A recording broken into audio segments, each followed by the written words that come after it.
IPL 2024 సీజన్లో సత్తా చాటింది సన్ రైజర్స్ హైదరాబాద్. ప్లేఆఫ్స్లోకి గ్రాండ్ ఎంట్రీ ఇచ్చిందే. ఈ ఘనతను సాధించిన మూడో జట్టు ఇదే. Kolkata Knight Riders, Rajasthan Royals ఇప్పటికే ప్లేఆఫ్స్ చేరాయి. ఫోర్త్ బెర్త్ ఇంకా ఖాళీగా ఉంది. దీనికోసం Chennai Super Kings, Royal Challengers Bengaluru, Delhi Capitals పోటీ పడుతున్నాయి.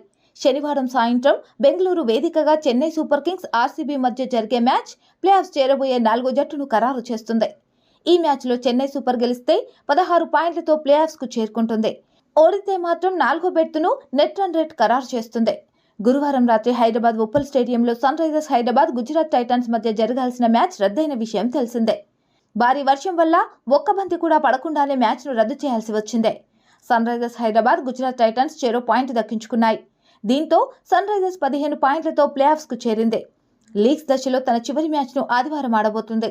ఇదే ఉప్పల్ స్టేడియంలో పంజాబ్ కింగ్స్ను ఎదుర్కొంటుంది. మధ్యాహ్నం 3:30 మ్యాచ్ మొదలవుతుంది. ఇందులో గెలిస్తే పాయింట్ల పట్టికలో రెండో పొజిషన్కు ఎగబాకుతుంది సన్ రైజర్స్. ఉప్పల్ స్టేడియంలో మ్యాచ్ రద్దయిన అనంతరం ఓ ఆసక్తికర సన్నివేశం కనిపించింది.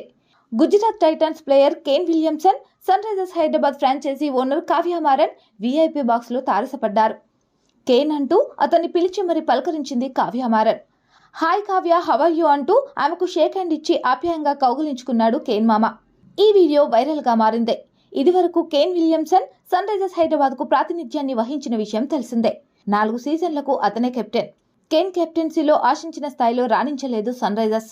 2022లో అతన్ని రిలీజ్ చేసిందే. గుజరాత్ టైటన్స్ కేన్ను కొనుగోలు చేసిందే.